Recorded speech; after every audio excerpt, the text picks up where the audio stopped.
На початку 40-х актор Ерол Флінн уже здобув неабияку славу в Голлівуді. Після того, як його ім'я прогриміло завдяки ролі у фільмі «Одіссея капітана Блада» у 1935 році, Ерол став відомим своїми амплуа відважних героїв та розбійників, втіленню нового образу маскулінності та гучною справою, у якій він був звинувачений у зґвалтуванні 2 неповнолітніх дівчат. Що ж відбулося восени 1942-го? Ставте лайки, не забудьте підписатися на канал і спробуємо розібратися. У жовтні 1942 року було повідомлено гучну новину. 33-річного Ерола Флінна заарештовано за звинуваченням у зґвалтуванні 2 неповнолітніх дівчат – 17 та 15 років. Перша з них, Бетті Генсен, була тогорічною випускницею старшої школи Лінкольну, штат Небраска. Після закінчення навчання дівчина переїхала до своєї старшої сестри до Лос-Анджелесу. У вересні 42-го її знайомий, що працював на студії Warner Brothers, запросив Бетті на вечірку в Бел-Ейр, на якій пообіцяв познайомити з самим Еролом Флінном. Тільки уявіть, це звучало як неймовірна можливість. Зв'язки, завдяки яким можна спробувати отримати хоч маленьку роль у кіно. Згодом на вечірці, після того як дівчина випила, їй раптом стало зле. Тож Ерол повів її на гору, де вона б могла привести себе до ладу. Там в одній з кімнат чоловік напав на неї та зґвалтував. Є ймовірність, що ця історія могла б бути проігнорована чи зам'ята, якби приблизно в той же період ще одна дівчина на ім'я Пеггі Саттерлі не звинуватила того ж Ерола Флінна у зґвалтуванні, що відбулося 4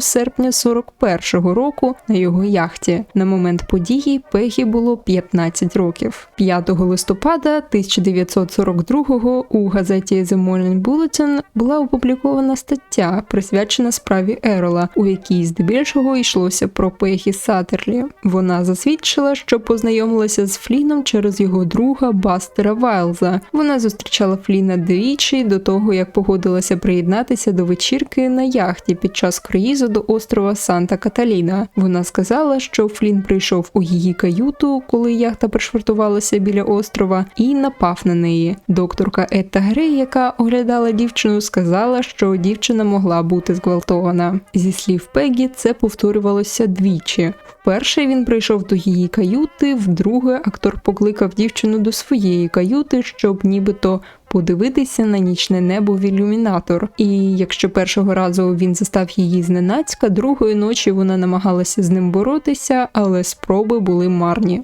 В іншій газеті The Central Queensland Herald 21 січня 1943-го також були опубліковані деякі свідчення Пеггі. Вона розповіла про свою зустріч із Флінном на його яхті Сирокко і те, як він називав її JB. З посмішкою вона пояснила суддям. Це означає jailbait, припускаю, ви знаєте. Вона також додала, що він називав її SQQ, що означає San Quentin Qual. За декілька днів вона та ще одна дівчина зустріли Бастера Вайлза та Ерола Флінна та відправилися на яхтинг. Флінн хотів, щоб вона випила декілька шотів. Вона була занадто налякана, але Флінн вже тримав у руці 2 шоти. Jailbait та San Quentin Qual – це сленгові вирази, гра слів, яку я не знаю, як краще перекласти, але вони означають неповнолітню дівчину, яка має вигляд, ніби вона старша, та вважається сексуально привабливою. Як би це не звучало. Але в будь-якому разі це було доказом того, що Ерол не тільки зґвалтував її, але й чудово усвідомлював, що дівчина неповнолітня. Актор, звичайно, це заперечував до самого кінця. Наприклад, у своїй автобіографії «Мої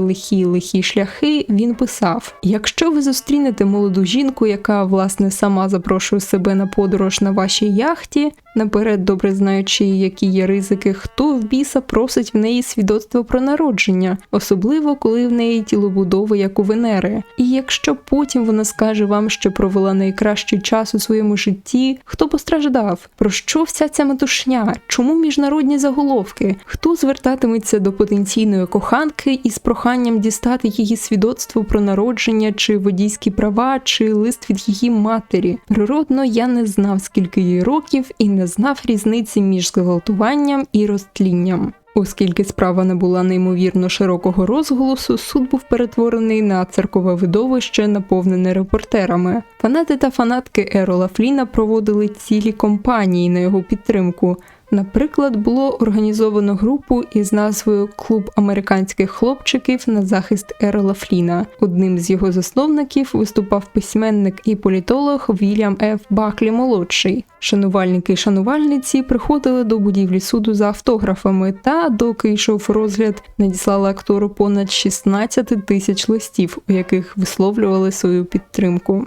Судовий процес тривав з 11 січня по 6 лютого 1943-го. Адвокатом Фліна був відомий у Голлівуді чоловік Джері Гайслер. Той ґрунтовно підійшов до справи. З 12 присяжних лише 3 були чоловіками, коли якось інші, логічно, жінки. Гайслер знав про неймовірну популярність Ерола і те, наскільки привабливим його вважали. Ставка була на те, що потяг жінок до кінозірки переважить їхнє занепокоєння справою та зможе схилити на його бік. Уже після винесення вироку у газеті The Canberra Times було опубліковано коментар однієї з жертв. «Я знала, що ці жінки виправдають його», – прокоментувала Пегі Саттерлі. «Вони просто сиділи і дивилися на нього з обожнюванням, ніби він був їхнім сином чи щось таке». Особисто для мене найважчим у підготовці цього відео було не стільки писати про такий жахливий злочин, скільки писати про події, що відбувалися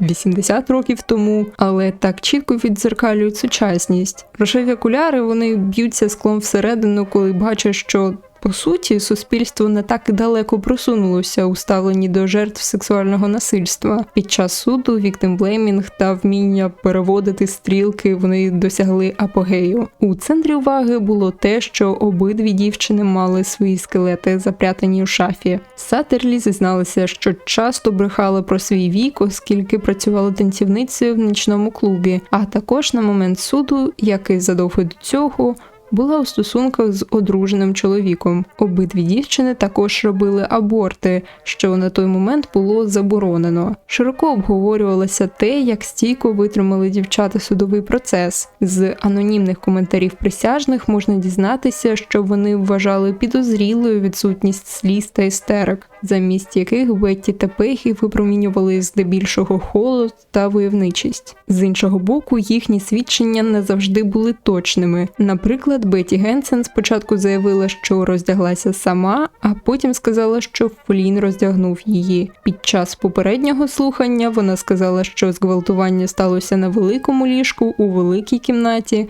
але на самому суді змінила свідчення на те, що це було маленьке ліжко. Взагалі, в якийсь момент на запитання, чи відбувся статевий акт з її згоди, вона відповіла «так». Але з боку закону це значило не так багато, оскільки вона була неповнолітня, а відповідно до законодавства Каліфорнії це вважається зґвалтуванням. Ще одним свідком виступив астроном, який мав підтвердити опис місяця, на який Ерол покликав подивитися Пеггі Саттерлі на другу ніч. Гайслер змусив його визнати, що, судячи з курсу човна, місяць не було видно з каюти Фліна, що, на думку Джері, доводило невинність актора.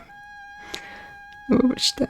Також підозрілим вважали, що хоча жертви й не були знайомі до судового процесу, свої заяви вони подали з інтервалом в декілька днів, хоча між цими випадками зґвалтування минув більше, ніж рік. Даючи свідчення, Флін заперечував усе, що назвав Пеггі Джейлбейт та SQQ, що заходив у каюту Саттерлі чи відводив її до себе, що водив Генсен нагору. Він повторив свої слова, які ще 23 жовтня 42-го були опубліковані в газеті The Daily News. «Я спантеличений, я не можу цього зрозуміти, я майже не торкався дівчини». Коли він закінчив, жінки істерично плакали, чоловіки ледь не кричали. Судовому приставу довелося приборкати бунт. Після 13-годинної наради присяжні у складі 9 жінок і 3 чоловіків винесли вердикт, що актор не винен. Це було рішення 10 голосів проти 2, але згодом і вони капітулювали. Суддя Леслі Стіл оголосив, що докази було поділено порівну, але, переглядаючи всі обставини, він відчував, що присяжні винесли правильний вирок. Коли Флін виходив з будівлі суду, його оточили глядачі, яким він радо потискав руки. Він сказав, що його найближчі плани передбачають лише відпочинок, а пізніше додав, що попереду на нього чекає важлива робота. У своїй автобіографії Ерл, звичайно, присвячує багато часу детальному опису цих подій. Наприклад, з його слів, він взагалі був здивований почути обвинувачення. Зґвалтування для мене означало взяти стілець та вдарити ним якусь молоду жінку по голові і зробити свою лиху справу. Я не робив нічого з цього. Цікаво, що саме в той період Ерл познайомився зі своєю майбутньою дружиною Норою Еддінгтон. Нора була дочкою голови департаменту шерифа Лос-Анджелеса та підробляла в суді під час слухання його справи, продаючи сигари та цукерки. На момент їхнього знайомства і початку стосунків Норі було 19 років. Звичайно, це був не останній його шлюб і далеко не останні стосунки. Останній його роман був з акторкою Беверлі Алланд, із якою він почав зустрічатися, коли їй було 15. І це далеко не всі скандальні подробиці з життя актора. Голлівудські зірки часто мали такі собі відкриті таємниці, секрети, які насправді були багатьом відомі та встигли перерости в легенди. Однією з таких легенд став будинок Ерла Фліна на Малхолланд Драйв. Акторка та винахідниця Геді Ламар у своїй автобіографії 66-го року «Екстазі і я. Моє життя як жінки» згадувала свій візит у цей будинок під час вечірки у 1949-му. У багатьох ванних кімнатах є вічка або стеля з квадратами непрозорого скла, крізь яке ти не можеш бачити назовні, але хтось може заглянути всередину, тож будь обережна.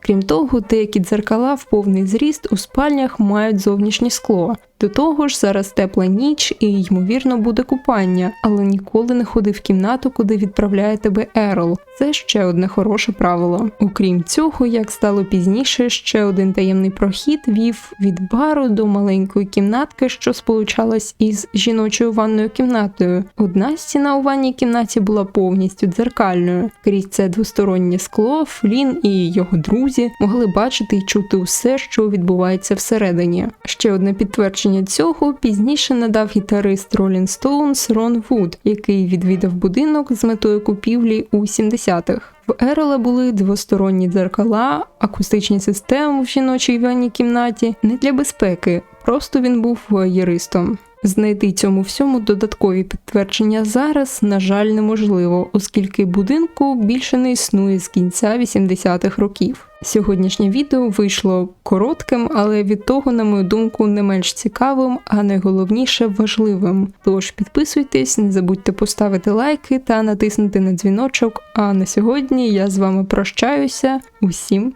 до побачення.